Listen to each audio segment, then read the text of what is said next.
Welcome, welcome. We are live, and I am honored that you all would share space with us this evening as we talk about the subject when punishment isn't enough. So I'm really excited to have this conversation with my guest, but I'm gonna let her introduce herself. So why don't you tell people who you are, what you do, and why you do it? Awesome. Thanks so much for having me on, Bobby. I'm so glad to be here and to connect with everyone watching now or in the future as well. So, yeah, my name is Marlee Liss. Pronouns are she, her. I come from a background that brings a somatic educator lens, a social worker lens. Personally, I bring a queer lens, a Jewish lens, and then definitely what shapes my work the most is lived expertise, as it is for so many of us. And yeah, we'll definitely share more. I'll share more about my story in depth, but just in a nutshell, yeah, after experiencing sexual violence, I ended up fighting for a restorative justice outcome for many different reasons that we'll dive deeper into. And it was healing beyond what I knew was possible. And I experienced that after having gone through the punitive court process for 3 years. So the kind of contrast between those two processes just really blew my mind and made me really passionate about this. And that's kind of when I became full-time advocate and speaker on this topic. And I've had the privilege now of going to universities and conferences all over the world, sharing my story, sharing this advocacy work. And yeah, again, I'm just so glad to be here with you today. And your work is amazing, Bobby. So I'm stoked for us both to share our perspectives on this. Absolutely. It's interesting to think about, and you're going to share in just a moment about that, but like your journey, because I think about my work within the schools. And I think about being a school leader and talking to educators about restorative justice, restorative practices, what it means in schools, and how it can help. Mhm. Um, and typically, we have very, I'm going to say, different understandings of how we arrive at what discipline really means, what justice really means. Um, and so people will say to me, "Well, restorative practices don't work." Mm, And I always turn back to them and I talk to them about, okay, well, is it working now? Like, is the mhm. suspension, is the detention, is the write up what we presently have? Is the push out process of education working? And I think that it bears parallels to what we see in the world. And that is not to say that we should not be accountable, but it is to say that punishment itself doesn't seem to be enough. And I would love to kind of get your thoughts on that and then kind of weave in your story for folks who may not be familiar. Part Yeah. of your story. Let me be careful with that. Part of your story. Yeah, for sure, for sure. Well, again, I'm so happy that we're both sharing because I do think we're speaking about the same topic on different levels, right? These different Right. layers of the same thing. From the micro, like we can have restorative justice woven into the micro in terms of our interpersonal relationships, our friendships and everything, but then it can be woven into these mesosystems like schools and workplaces and then these big scale systems like what I'm talking about, the criminal legal system, the justice system for big scale crime. And I totally relate to what you shared about people kind of saying, hold on, this doesn't work. And I, I I really get where people come from with that because we're so trained from the day we're tiny little babies to be so carceral and punitive and Mhm. to equate justice to punishment and to kind of not question that. This is just the way it is. Suspension, detention, canceling our friends online, boycotting people, whatever, all these things, right? So, yeah, I think it's a powerful thing when, like you said, we stop, we take a moment, and we ask, is this actually working? And if we look at the statistics around any of those different layers I just mentioned, punishment often isn't actually happening, even though we think that it is. That might be more true in my realm of things with the legal system and sexual violence versus your realm. You would have more insight into that. But a lot of the times with sexual violence, with the justice system, punishment isn't happening. Rates of acquittal are 99.03%. That means Mm. it's almost never happening, even if we think Mhm. it is. And then there's also an assumption that if and when it is happening, it is working. And when we look at rates of recidivism of people causing harm again, we see that no, punishment isn't actually an effective way to prevent harm, to stop harm. Actually, what it often does is just kind of ping pong style transfer harm back and forth rather than eradicating it. So I'm totally with you on introducing like restorative justice as an alternative to that punitive approach in many areas of life. And then, yeah, and then you mentioned just sharing about my story as well. Yeah. Did you want me? Yeah. So, yeah, in this short, I can share obviously when we condense these life journeys, we truly condense them. And I never want to minimize the impacts of trauma. So that's one reason that I say that. But yeah, so I experienced sexual violence from a stranger back in 2016, and it really changed my life more than I realized it would. I was studying social work at the time. I had to drop out completely. I was dealing with panic attacks. At some points I wanted to take my life. Like it was immensely difficult, and I didn't know that restorative justice existed at all, as many people don't. We don't have that representation on the media. We don't see that at the end of a Netflix true crime doc or whatever. So I didn't know it existed. And so I sort of went through the motions of what you're told you're supposed to do after rape. And that meant that I went to the Mm. hospital, I got a rape kit. I was asked if I either wanted to report to the police or do nothing at all. And those were the two options I was given. So no one's Wow. mentioning a third, an alternative. And so my sole motivation for reporting was that I didn't want nothing. That's it. I didn't have an idea that this would be my liberation, be my healing. I was just like, I don't want nothing.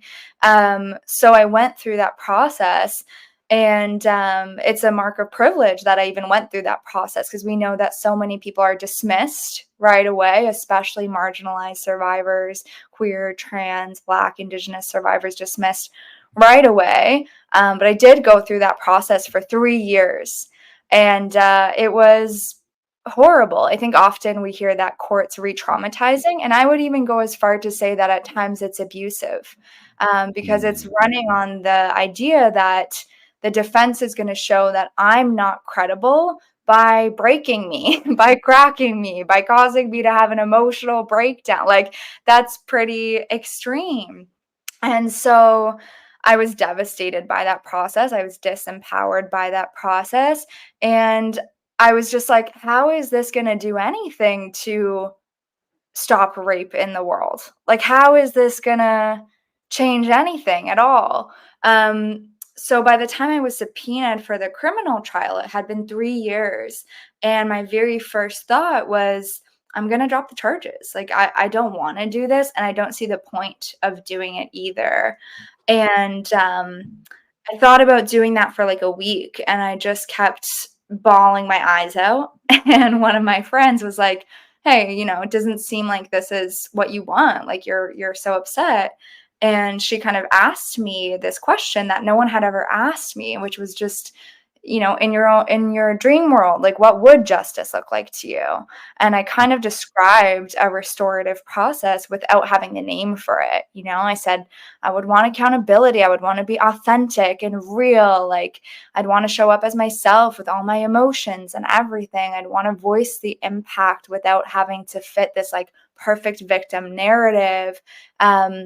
I want him to actually do the deep work that it takes to change and not do this to another person. I'd want him to take accountability. So she kind of just like encouraged me as the great friend that she is to try and make that happen. So that's when I started doing my own research, because no one had told me about it. And I think like anyone listening to this can really reflect on the role that we might play in directing people towards this, because I'd connected in those 3 years with advocates, nurses, rape crisis centers, educators, lawyers, crown attorneys, therapists, and not one person ever said, hey, it seems like the court process is causing you a lot of pain. Here's an alternative. Such a Mm. simple thing to do. So that's kind of when I found restorative justice, doing my own research and started fighting for that, advocating for that, meeting with crown attorneys. And it was a very polarizing thing to ask for. So some folks were really on board, some folks were not at all. But eventually, with um, some different incredible people involved, we were able to make it happen. And my assailant started therapy right away. He went to therapy for about 7 months, and then we eventually met in a restorative justice circle process, a process that's rooted in Indigenous communities. And it was healing beyond what I knew was possible. Like I didn't know you could experience that level of closure and healing after violence. I didn't know that was even a possibility. So it just completely blew my mind. And when I walked out of the circle that day, I thought about how I felt after the courtroom. And it was such a huge contrast. It was like night and day. And I just felt so clear, like at the very least, every survivor needs to know that this exists. And so I chose to be loud about it. I went to the media, and a few months later, there were like 6 different articles at Forbes, HuffPost, some big platforms. And I started hearing from survivors like literally all over the world, and people sharing their stories and saying, like I didn't know that this existed. I wish I knew about this. People saying, I did go to the police. I was dismissed. I wish I knew about this. People saying, I endured abuse for years because I didn't want to go to court. I wish I knew about this. People saying, I did go to court and it tore my family apart. I wish I knew about this. So, all of these different stories like really became the fuel for me to do what I do now, which is sharing this story and this advocacy over and over again until everybody knows that it exists, understands it on a fundamental emotional level, and B, has access to it if they want it. As you were sharing, I could hear folks who are, maybe it's new or they're resistant to this type of response to harm, because just like you're saying, we've kind of just been socialized and Mhm. indoctrinated into carceral understandings of what justice could look like, right? So what would you say to someone who hears your story and says, listen, I respect, first of all, let me pause, thank you for sharing, right? Mhm. um I never want to minimize, or I never want to gloss over any type of trauma that one has endured, has to survive and choose to make their way back from. Right. So I want to honor that in the space and also say to you, thank you for sharing. I know that you shared in other places and things like that, but I don't want to take this for granted. So I want to thank you for that. Mhm. Um, in addition, I want to say, as I think about it, right, like if God forbid something like this had happened to family members, loved ones, people that I deeply care about, I imagine myself in that situation. And while I am a restorative justice, restorative practices advocate, while I believe in how we can reform and restructure schools around what this could mean in terms of how we interact with each other, what our world can mean, in that moment, I don't want to escape the emotional context. I'm mad, I'm fuming, somebody's got to pay, Mhm. right? Mhm. And so I don't want to escape the emotional context of it, because I imagine that people who are listening would find themselves in that same place listening to your story. Oh, no, no, we can't do that. Somebody has to pay for that. Totally. So talk to me kind of about how you navigated that yourself. I'm sure there were others around you saying those things, wanting those things, and kind of how you arrived at this process as being, what you needed to move forward. Mhm. It's a super interesting conversation, and thank you for sharing that gratitude, by the way. I'm grateful to be able to share it with you and everyone listening. Um, it's such an interesting thing, and this is one of those, like, answering with more questions than answers, but I Yes. get curious about what is our instinctual fight response and what is, like, our patriarchal conditioning as well, because what I have noticed is this kind of, not always the case, but often, this kind of gender divide where I find that, like, the women and non-binary people in my life, this is just my experience, right? Um, were mad, but they were able to be like, oh, like, if this is what you need, then that's what if this is what you need to be okay, then that's Mhm. what really matters. And I found that a few of the men in my life responded more so with, I'm gonna kill the guy. Like, what's his address? I'm driving over. I'm gonna go kill the guy. And I think we've been so taught in a patriarchal context to conflate violence with care. And those men saying, "I'm Mm. gonna kill the guy," under patriarchal conditioning, my response is supposed to be, "Wow, thank you, like, you really care about me." But what's truer to me is that I didn't need that. Actually, I was so traumatized by violence in general and so devastated by the ways that we dehumanize one another in the world that more violence and more dehumanization would have hurt me more. And what I really needed was for the violence to stop. I was like, I don't want to live in a world where we treat one another like this. And Mm. so it would have made things worse if those men in my life heard what I wanted, heard my boundaries, ignored them, and did a violent thing despite not having my consent. Wouldn't that just be recreating the dynamics of trauma in general and the violation of consent and boundaries that I had already experienced? So I think that even though it might not be in line with what we've been taught, and it also might not be in line with that fight response, that anger for someone whose loved one has been hurt like this, that anger is so valid and it deserves an outlet. Go to a boxing gym. I don't know, put on, like metal music and rage. Like find those outlets for sure. But if you are really there to support your loved one who's been through this, ask them what they need and have the humility to let that outweigh your own trauma response, your own emotional response. And that is survivor centered care, right? I think that's the most meaningful thing we can do for each other is to turn to one another in those hurt moments and say, what do you need right now? And even if that's not what I would need, that's not really what should take the forefront right now. Like, you matter. Let's give you that care. Yeah.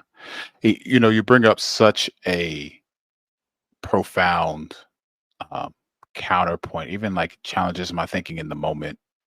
And I want to say this. I say this pretty often, but I want to say it even now to name that I think that there is a notion where folks who talk about subject matter and people who are advocates of things that they've arrived, that they're at a place where this is something that they teach others. And I always say if you are listening to someone who always has advice for you, but never tells you where they're personally being challenged and they're growing and they're learning and they're unlearning, I say you need to follow somebody new. Mhm.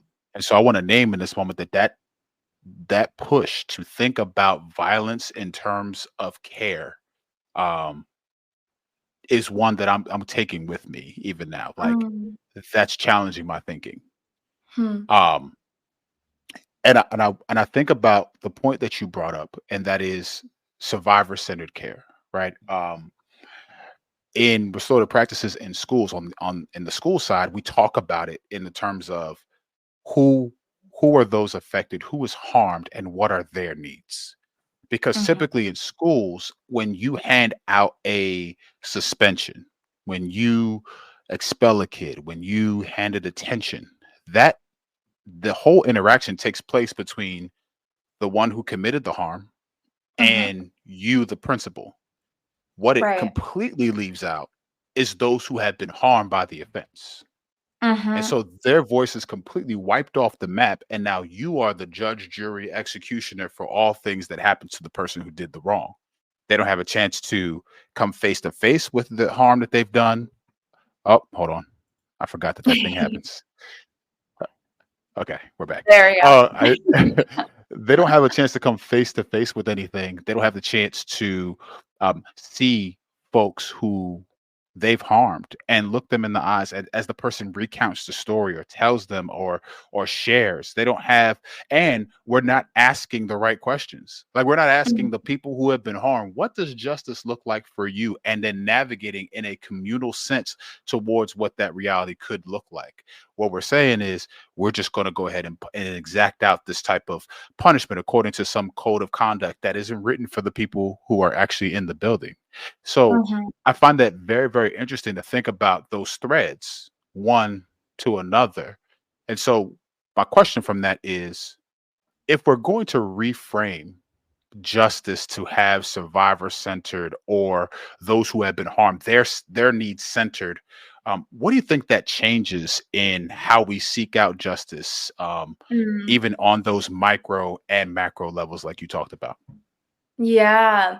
Again, I think it's so powerful to have the two examples of school. Like, I'll often reference schools because, especially when talking about responding to sexual violence, it's such a controversial, taboo, emotional, huge, like daunting topic that often people like freeze a little. They're like, I don't know how to, and when we put things into the context of like a low stakes conflict or experience of harm in a grade 2 classroom, not to minimize that, like, I'm sure some serious examples of harm happen as well, but a lower stakes example, I think it helps people get Hmm. it. Like, I'll often kind of talk about, like, imagine a girl is pushed down on the schoolyard and every single person runs after the person who pushed her and she's left bleeding on the ground. That would be a ridiculous scenario. Like, we'd be Yeah. like, sure, maybe one guy should go after the person and make sure he's held accountable. But someone's going to turn to her and be like, "Oh my god, are you okay? Like, are there any serious injuries right now we need to tend to? Like, what do you need right now?" And we have those instincts, right? We're not apathetic to that, hopefully. So I think it's as simple as that. It's like that person was just hurt. I think we have to really challenge our punitive the way we've internalized the punitive system, in different scenarios, because we are just so trained to leave that girl bleeding on the ground and run after Mhm. the person who caused harm to find quote quote adequate punishment.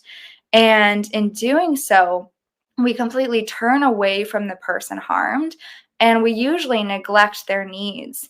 And if we look towards research, and if I look towards conversations, DMs, disclosures, I constantly hear that the deeper need from survivors, and of course, we're all different, but some of the most common ones are, um, I want to make sure that this person doesn't do this again to me or anyone else. That's the most common, which I actually think is a really beautiful, um, um, I don't know, point for humanity. It's like that we have this kind of natural, like, I don't want anyone else to have to go through what I went through, or I don't want to go through this again.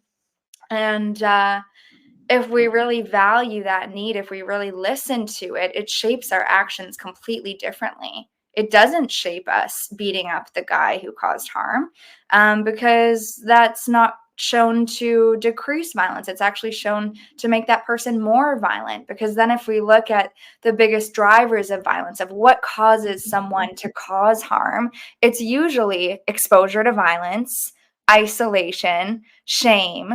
So if we're like, let's put all of the ingredients together that we know will make someone more violent in the hopes that they'll stop being violent, like, it's just, as the youth say, the math isn't mathing, right? So Mhm. it's Mhm. like we got to do something different. And I think we really got have to take a needs based approach where that need the survivor expresses, I don't want this to happen again, shapes the pathway of justice that we take. Yeah. Yeah. I think, to your point, I think when we look at any situation where there's harm that has been, um, that has occurred, we tend to have a very, I'm going to say, finite. That's not the right word I'm looking for, but we don't look at it from all the angles of from which harm occurs and how it affects people, right? Mhm. Um, in in school, we're talking about um, young people who don't see like so I'm in middle school, right? I've been in middle school my entire of my career, so they're like 5-year-olds and big bodies. That's just how it works. And um, while I love my babies, what winds up happening in school is they only see themselves and they don't see how what they did, what they said, what they shared, the actions that they took affected so many because Mhm, there's almost a normalized sense in which, oh no, that's just how we do things, or that's just how that person responds to things. And so we don't tend to see beyond ourselves. So self kind of gets in the way of actually truly viewing harm. But here's the part that's not as frequently shared. It's not mhm. just the students that do this. It's the Right. adults in the building too. Mhm, Things that are shared, said in front of the classroom, the ways in which we might belittle children, the ways in which we might call a restorative conversation restorative, but it's really performative. Like, I'd rather say this thing while the administrator's coming down the hallway. I'm going to say this thing to the administrator in front of the kid so the kid really knows how I'm feeling. But all I'm really doing is like belittling the kid in front of somebody else, right? Like, all these things come into play. And so, my question then for us, and we could toss this back and forth, is the mindsets, the paradigm shift that's needed to embrace this type of approach that looks at harm, right, and tries to deal with it at its root versus answering violence with violence, answering mhm. harm with harm. There's a paradigm shift that's needed. Totally. And I think about, well, okay, well, one, what is that paradigm shift? Where do people need Mhm. their thinking challenged? And then the secondary question would be, um, how does that so it's always paradigm and then practice, right? So Mhm, what mhm. paradigms need to change and then what practices you think would be, changed as a result of that? Yeah. Great question. Love these questions. I'm like, "You must be such an amazing principal." I'm so I'm so happy that you're in that role. Well, people speak different languages, right? Not just English, French, whatever, but, like, Absolutely. research mind, like really logistical, logical, um, more emotional. So I think there's many different things that would catalyze those paradigm shifts. I really do believe, and this is why I do the work I do, in the power of storytelling. Because I think like, Yes. and again, the research backs this too, right? Like the power of representation is so real. But listen, I'm a feelings person. I grew up in dance and I was like, yes, I want to win first place, but my main goal is to move the audience to tears. That was always my goal. And I feel the same way with this work because I mean, I didn't have this insight when I was little, but now it's because I believe that emotions catalyze change so Mm, much. And a mm, great example I have of this is sharing my story. Doing this work, I had the opportunity to speak to a courtroom full of judges. And it was actually the first time I'd been in a courtroom since I was in court for this assault. So it was a big deal to me, right?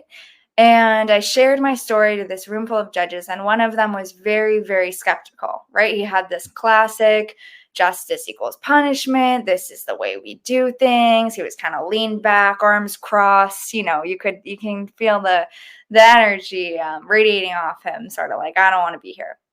And by the end of me sharing my experience of what I felt in the courtroom versus what I felt in the restorative circle, he was actually crying. And he shared with me, I've been um, doing this work for so long. And for the past 3 years, every time I leave the courtroom, no matter the outcome, I feel nauseous. And I haven't known why. And now I do. And this is showing me that we do need to do things differently. And so mm, it was the emotion, I think, and the representation, the storytelling, the not just speaking about this in concept and statistics, but actually hearing it from a human being and witnessing the emotional impact that it had and having our empathy activated, relating to that experience, whether it's through what we've lived or our loved ones have lived. And that was incredible to me because I was like, yeah, it's emotion, it's storytelling. And I do think that media is such a powerful um, place to invoke paradigm shift for that reason, because I see it all the time and I share my story again and again and again because I see people break down in tears and say, like, I feel like I've been waiting to learn about this my whole life, or Mm, this makes so much more sense. And so that can catalyze a paradigm shift. And for the people who are much more math oriented, statistics oriented, learning about the failings of the current system and the research around what restorative justice can do can also catalyze a paradigm shift. There's so many people I speak to who are very staunch punitive stands. Okay, they're very like, punitive system is the way that we make change, it's what makes us safe, right? And when I bring out that one statistic of the punitive system, 99.03% of the time results in acquittal, so nothing at all for sexual violence. It's like, oh, it's actually not doing what we think it's doing at all. So I think that combination of like statistics, research meets story, human beings, yeah, there's so much to it because I'm like, it's also reclaiming our belief in transformation because we've sort of been taught to be complacent with this idea that people cannot change, to be complacent with hopelessness. And yet, I'm sure all of us can say, I've changed, or I've had huge journeys, or I used to be an asshole when I was like this, and then I did this and this and this, and now I've changed, right? Like we can all pull out those stories. So yeah. I think, I think there's so much that contributes to that kind of paradigm shift, but I would love to hear what you think too. Yeah, I think so. One of the things that I think happens is, and you bring this up kind of just in your talking and sharing about it, is when we consider how the needs of those who are harmed and justice is not really on their side. Like justice isn't looking and centering them. Mhm. Um, I think that I could see that thread weaved in school. Right. So, for example, we haven't considered, right? So you're talking about that statistic about how much is just acquitted when we're talking about sexual violence, but also how re-traumatizing is it to then, if I may, getting a rape kit, right? Mhm. Going through all of those invasive measures to try to then at least put enough out there. Like you have to relive the trauma Yeah. with potentially people who don't have that type of understanding, level of care, love focused in terms of how they operate with you. It could be very matter of fact, and yet you're supposed to just do this thing because that's what's required of you in Mhm. order to get some semblance of justice. And no one, it feels like no one stopped to say, okay, wait, is this really the best that we can do for those who are actually affected? And in the same way, I look at schools and I say, is this really the best we could do? Is I think about like the carnival games, right? And in um the water gun games where you kind of shoot the target and the balloon kind of fills up and pops, and the first one to do that wins the game. And if you look at that, I feel like it's like an analogy for what we do in schools, and some similar to what you're sharing. We will push out the problem somewhere else until it explodes in that other place, out of that location. Mhm. Yeah. Um, and so I would say, and I want to toss it back to you on this. I, I want to say that if we're not going to center the needs of those who have been harmed, then it stands to like we have to ask ourselves the question: who is being centered? Mm. Like presently, who's being centered by the systems that we have in place that are saying that this is what justice looks like? Mhm. Um, And I would love to say I have an answer for that, but I really don't. And I think it's a fascinating question for those who are listening or those who will listen to this replay. Like, who is being centered presently in justice? and Right. why, and who's being Yeah. pushed out? That is a really interesting, like, big question. And, yeah, I think it's interesting because it's not often the perpetrator is centered in a way because we're giving them more of our attention. We're saying, how do we find an adequate punishment for them? But we're also massively dehumanizing them. And so often there's a victim offender overlap too. How often is the person who's causing harm acting out because they're experiencing harm as well? It's been normalized. It's the only representation they have. It's a trauma response, like, and they haven't had any help, support. Um, so, that's one factor. So I don't think we're necessarily centering the perpetrator, but we're definitely directing our focus there. And I kind of think in terms of centering as something that's like comes with benefit, I kind of think we're just hyping up the jobs of the people in the judicial system. We're just like, you did, like, you're doing your job great, like almost it's like a game show, right? And how often do we hear people saying, I've heard this a lot, people who work in the justice system, who are very set on a successful law career or judge career, and they say, I would never let my kid anywhere near this system, anywhere near this courtroom. And so the values aren't aligning, but it becomes this capitalist workplace game. So I don't know if that's really the answer. There's probably like a lot more layers, Yeah, and I'm going to sit with that for sure. But I think yeah. the analogy you gave is so potent because it's true. We're just transferring harm back and forth. And there's a great book by Kazu Haga called Healing Resistance. Have you heard of it? No, It's but I'm it's writing it great. down right now. It's great. And he says, this might not be word for word, but when we focus so much, when we put all of our focus on one individual, we let all the systems off the hook.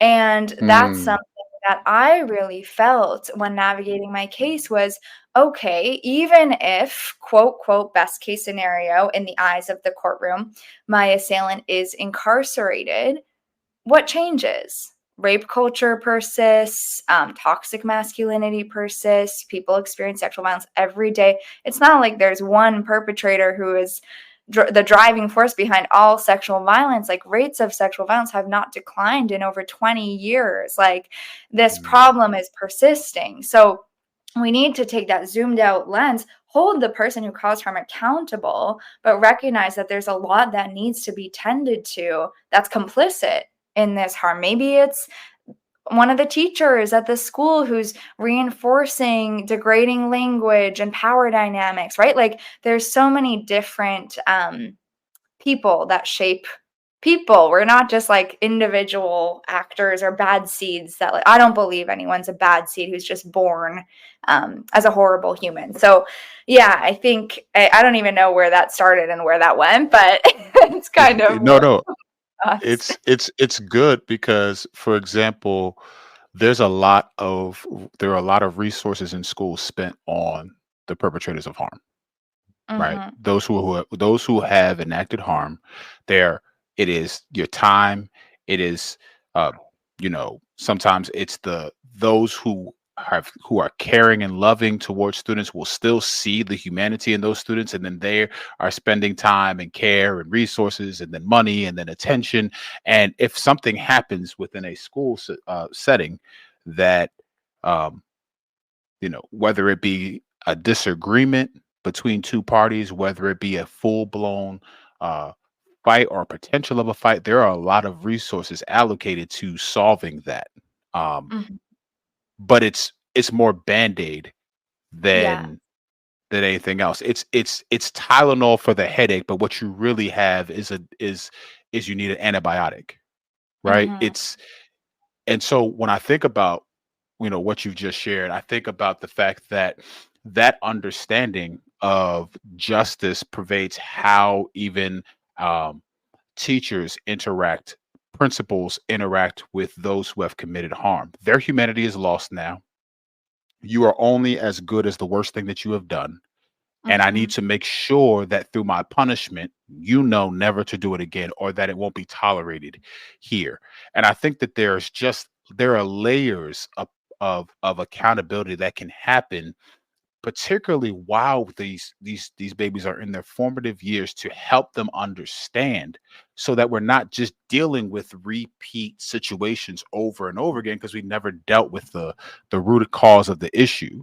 I say this pretty frequently, um but I remember playing, old school Nintendo, right? And playing Mario and playing, uh, it was Mike Tyson's Punch Out, right? And Mhm. old school Nintendo was weird because, like, you didn't have a save button, and then if you got far enough, if the game overheated, you had those lines across the screen, you could never see anything, right? Right. Um, but if you got to a certain point, if you were about to beat the game and the game overheated, your if you hit the reset button, you start all the way back at the beginning. There was no save progress. It booted you right back. Mhm. My point of bringing that up is I think that that's what happens when we deal with folks who are the offenders.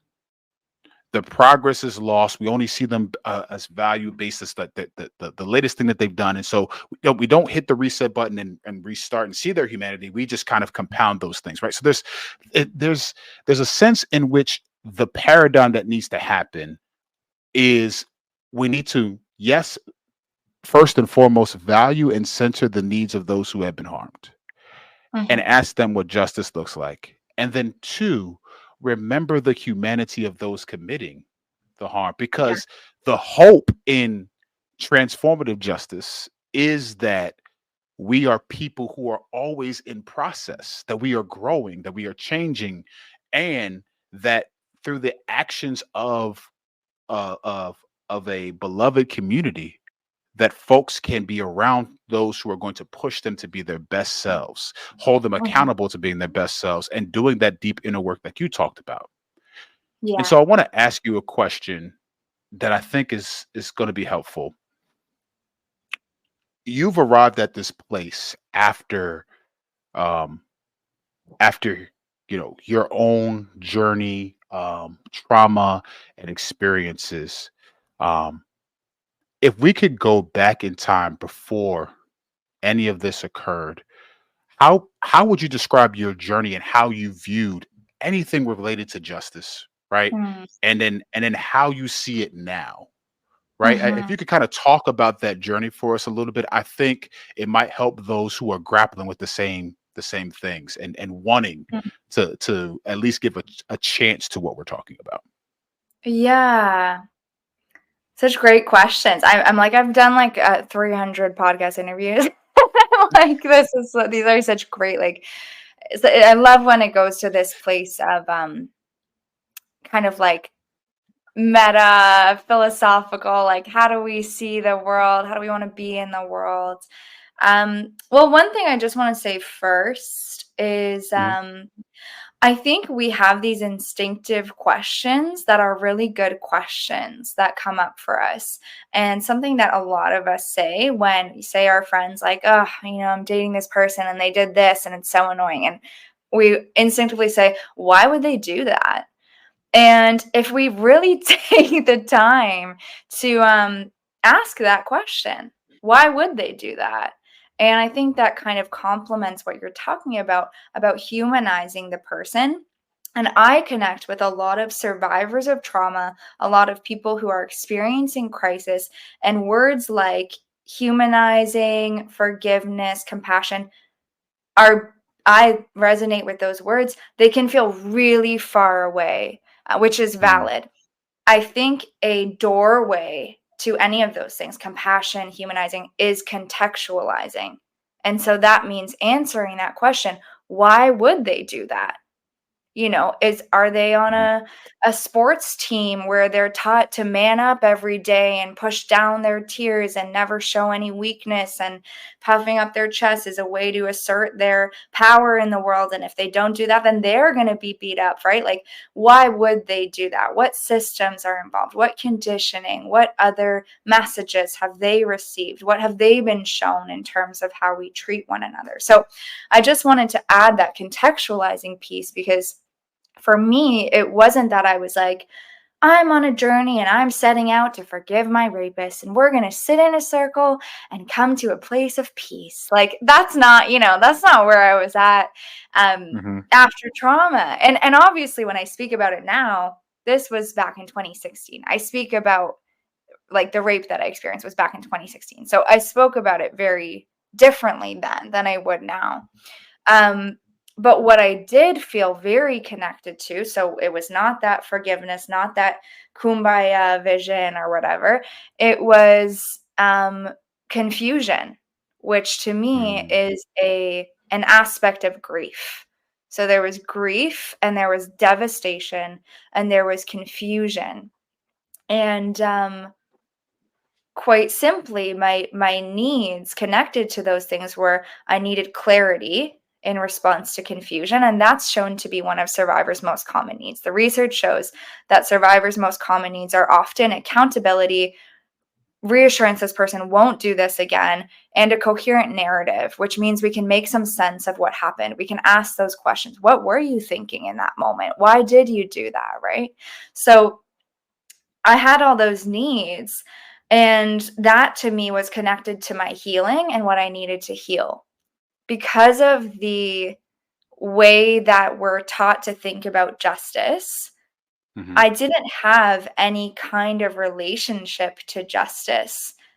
Like many of us, justice my whole life was this colonial shaped concrete box that included courtrooms, gavels, swearing on the Bible, like these weird things, right? So I had never taken the time or thought I had the um, option even to say, what is my relationship to justice? What does this mean to me? Because it was already predefined. And we can relate to that in so many other ways.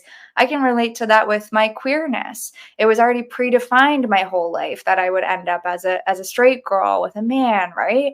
And it took me a long time to say, hold on, what is my relationship to my sexuality and all that, right? So Mhm. same thing. It took me a long time and a lot of healing and a lot of community support um, to say, hold on, what is my relationship to this? And if I take it out of its pre-scripted, societally colonial scripted box, um, I take it out and I really reflect, then what is justice to me?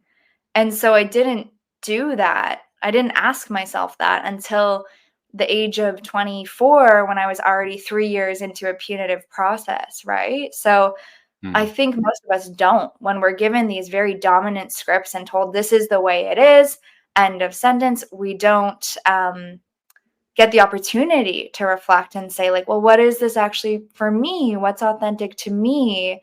And that I think is so tied to the title of this platform of liberation, because it's like if we try to shove ourselves into those boxes, that's oppressive. If we step out and say like, what, if it was my world, if I could make this match with what I actually need to heal, to be okay, to be a safer, more empathetic and healed person in the world. What do I need? So a huge part of this for me was giving myself permission to allow justice to be synonymous with my healing. And that's a Mm. standard that I don't think any of us are encouraged to have. In fact, I think we're discouraged from holding that standard, and we're taught to be complacent with justice is going to oppose your healing, and that's just the way it is. But when we set this new standard of no, my healing and my justice should catalyze one another, then I Mhm. think things completely shift. Um, as you were sharing, I, was reflecting on things that, you know, I see at not just an interpersonal or an individual level, but I see them, um, I'm going to say across different mindsets and ideologies, right?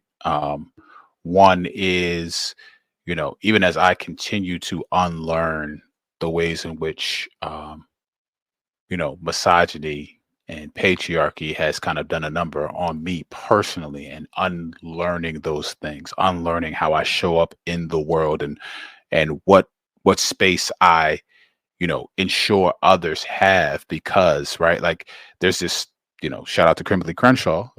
There's this intersectionality with how we show up, right? And so, yes, I am black in these yet to be United States of America, but also I am a man benefiting from these systems and ideologies that are in place. And I think about that in relation to the young people that I have that I get to lead and serve and love.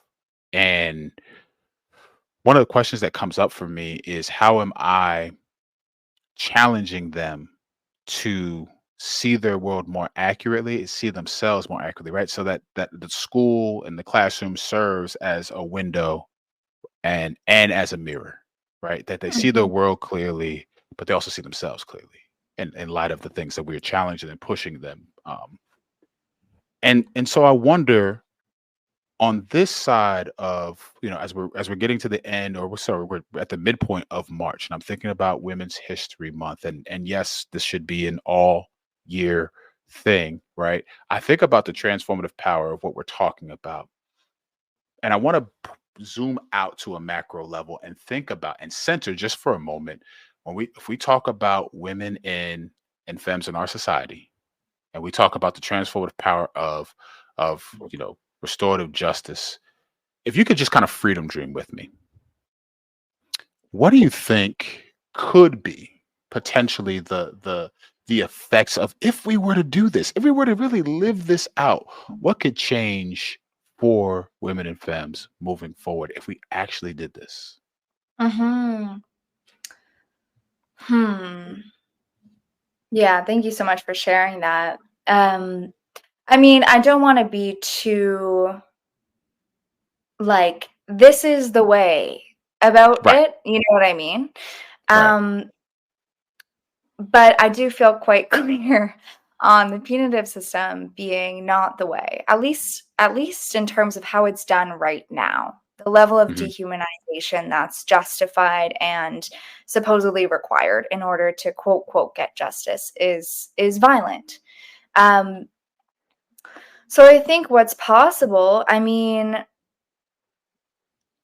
well, in many ways, and I feel very and I am very privileged saying this, is like I feel like I've lived what's possible because I Mhm. actually experienced such deep healing and trauma-informed care, and I had my needs centered, and I was held by community, and I felt completely reassured and confident that my assailant won't do this again, and not only that, but I feel like so much hope in the fact that the ripples of that circle and the work that he did goes out to his friends. You know, he had his best friend in the room that day, and that one friend broke down in tears, said he's never cried in front of anyone before, said that it was the most life-changing thing he's ever experienced, and it's gonna change the way that he shows up in relationships, and if he ever parents, it'll change that. So to me, um, there's immense ripples of our healing just as there's immense ripples of our trauma.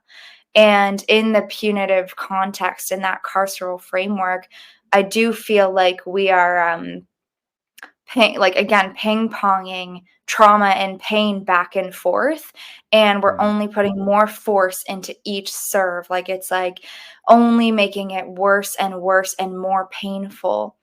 And, in contrast, I think when we disrupt that violence and we focus on not transferring harm, but eradicating it, we instantly create a safer world, a more empathetic world. Again, rates of sexual violence have not declined in 20 years, in over 20 years. They're the only type of very violent crime that has not declined at all consistently in over 20 years, at least in Canada. And yeah, and so safety. Safety, Right. I think, would be possible. Um, Humanizing one another would be possible, I feel. Um, Breaking cycles of not just trauma in our lifetimes, but intergenerational trauma. I think this would shift um, trauma through systemic violence and oppression as well, because of the degree of empathy we're learning. I mean, part of this is flexing the muscle of empathy that so many of us have been taught and trained to be disconnected from. And so if all of us become so skillful in flexing that muscle of empathy to the point that it becomes habitual, we don't even have to do these things of, how do you think they might feel, if that was you? We just habitually do it. Um, to me, that creates a world, and I know I am a reckless optimist, but it creates a world that's more loving, that's safe, that we're not navigating violence. I think, even like in so many nonprofits that I've been a part of, we talk about lessening violence. And there's an amazing woman, Necker McGregor, who talks about, no, her mission statement is to eradicate violence, not just lessen it. And she's had people say, oh, that's a big mission. Are you sure you don't want to change the word of your mission? She's like, no, we want to eradicate it. So I think we have to believe that's possible. And I think that the actions we're talking about are ones that operate on the belief that it can be possible, or that it's the rule and anything else is the exception, which is the reverse of what we're currently taught. Absolutely. Um, you know, when we think about, like you said, what's possible, I think about um m- for men to embrace and understand that they don't need to define masculinity on anything that is anti-woman. Mm, yeah. Um, to for us for and I see it in my schools, right? Like they're using slurs to define, what they won't be about. That's and then they say those words. And I struggle with it because I know it's coming just from a place of hurt and a place of confusion and a place of, just a lack of assurance. And so you're just kind of going around hoping that you find what sticks, right? I think back to my experience, right? So um, for those that don't know, and I'm sharing this for the first time with you, like my past is one of adoption. My biological mother left me on a doorstep, um, and so that doorstep happened to be a nurse. So I bounced around the foster care system. Then my mother took me in, um, and then even my adopted father told my mom he didn't want anything to do with her or me, and held true to that promise. So like, there's a lot of rejection in my story, and I bring that up to say that I went around trying to find or define masculinity for myself. What I Mhm. thought being a masculine man was, and a lot of it was based upon how I could dominate or have power or how I could manipulate things in my favor. And there was nothing tied to that actually truly made me feel better. It was fool's gold. And it wasn't until I got around other people who loved me enough to see beyond that and challenge me that I actually began to see that for myself. So I say that to say, community happens when I make your problem my problem. And I think that one of the issues when it comes to restorative justice, restorative practices, is that we do these things without first building a caring community. So what am I really restoring you to if you don't care about the thing that you are involved in, right? If you don't care about the people around you. And so I want to say that to preface this question. For you, there and I think you might have some pushback here, and I'm welcome to that. I want to know how your community rallied around you, right? And I would love to know, um, for those who might be listening, who might have stories of harm, Mm. whatever it might be similar to yours, it might not be, um, and are looking for another way, like you talk about. What would be your advice to them, knowing your journey? Hmm. Yeah. Well, thank you so much for sharing that window into your story and what you've been through, and kind of so powerfully tying that into the way that masculinity exists and is shaped and reshaped in the world. And I think when you said, like, we have to make my problem your problem and vice versa in order to really collectively heal. And I agree with that so much. And I think it is the case. I think that, of course, men are privileged within patriarchy, but I think that privilege comes with a lot of pain. And I do Mm, think that patriarchy harms men to such a huge degree, isolates men, puts them in 100%. that perfect scenario to make them either violent towards themselves or others. And that hurts me and it hurts you, and so on. So I think that's such a huge part of that. And I have such a powerful image of sitting in the circle, because I was just talking about this and seeing my assailant and his best friend there, and them both crying together as he talked about what he had done, and them saying, wow, we've been best friends for like 10 years and we've never done this. We've never, like, Mm, you know, and that was huge. So the circle felt transformative in those reasons as well. Like, wow, we're touching on something much, much bigger than ourselves. Um, so now I forget the question you asked me in terms of kind of like advice to those advice who are to those who, yeah, Yeah, oh, yeah, and something you worked into that was this notion of community rallying around me, right? And I feel very grateful that I did have that. I had friends who cared and didn't perpetuate these harmful sort of like it was your fault myths and stuff like that. I had people yeah. who cared, but I'll also say not only did I have people rally around me, but I also had people own that they were impacted by the ripples of this. And that Mm, became a part of the healing, right? So my mom was actually in the circle, and she wasn't just there as someone supporting me, she was, but she was also there as someone who had her own questions, her own need for closure.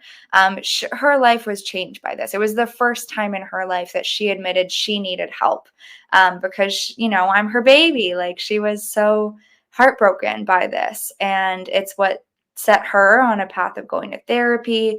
The circle, she'll always say, changed her life because of the closure it brought her and me as well.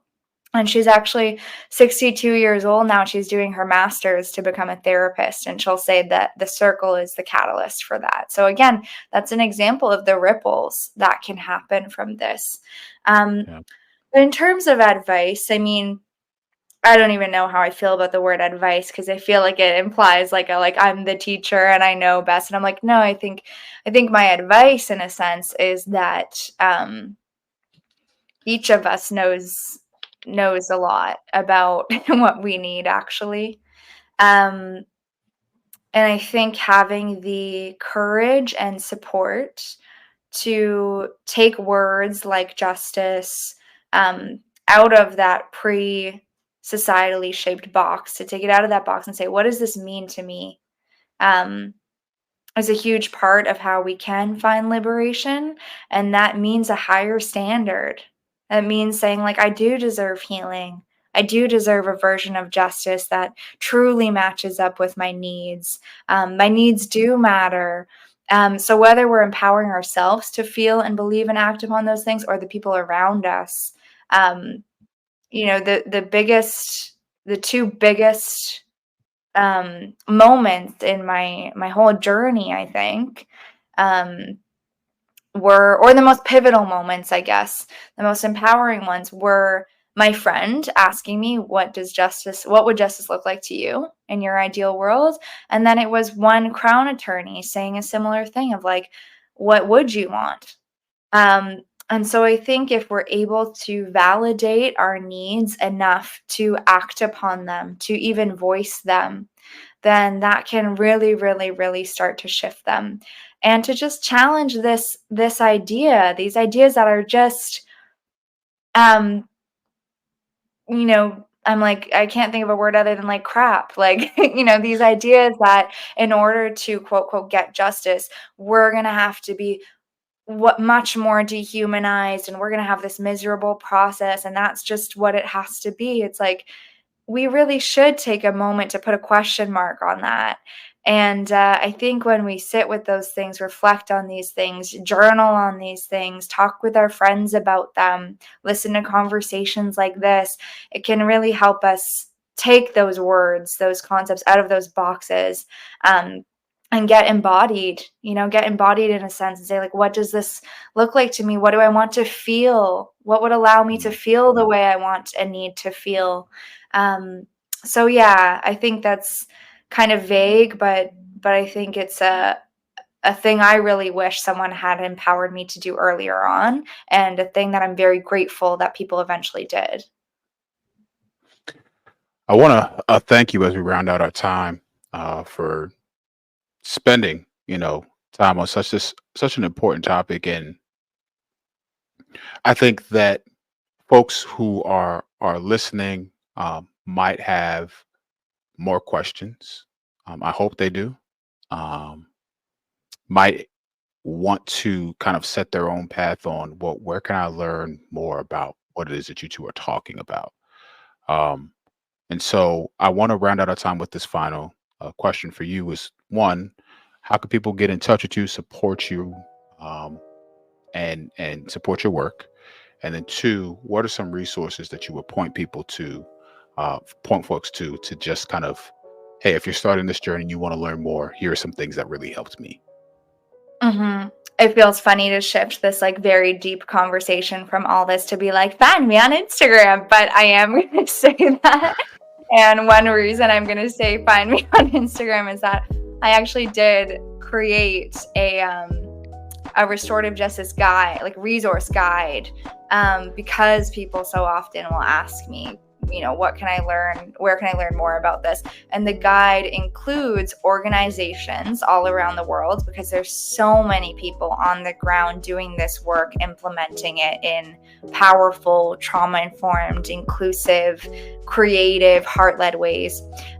So it includes organizations around the world, it includes podcasts, it includes documentaries, it includes books, as well as some healing resources specific to trauma, crisis lines, and whatnot. So if people want to find that, I'm frequently updating it. And you could either go to my website, which is my name, Marlee Liss, MarleeLiss.com, or find me on Instagram. It's just Marlee Liss as well. And if you go to the link in my bio, you'll see that resource guide is free and it's immediate access and it's right there. And also, if there's things that listeners are like, I wish you would have this on the guide, you can reach out to me and I'll check it out and I'll add it. I'm also, like I've shared, a speaker, and I'm always very, very honored to do this work. And so if folks on campuses, at high schools, conferences, organizations, even brands are looking for conversations around healing justice, survivor-centered care, as well as violence prevention, because I do that work as well, specifically around sex ed and LGBTQIA inclusive sex ed.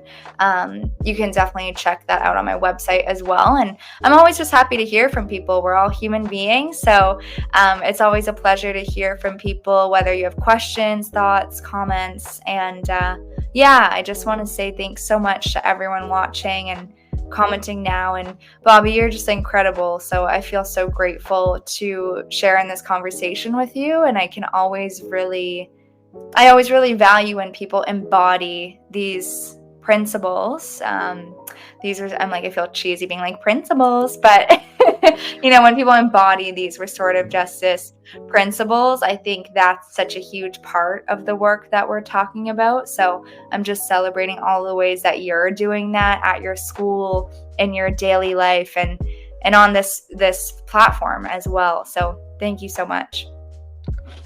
For those who are listening and who are not familiar with Marlee, I want to encourage you, please follow her, find her on Instagram, tremendous resources. She does a ton of speaking. For those who are coming from her side and are new, I'd be honored if you gave me a follow here on YouTube, as well as finding me on LinkedIn and some other places. And so thank you, everyone, for sharing space with us this evening. And I hope that something resonates with you and you take it with you. That this is the starting of a journey for you into that transformative power of restorative justice. So thank you all for spending time with us, and we'll see you next time.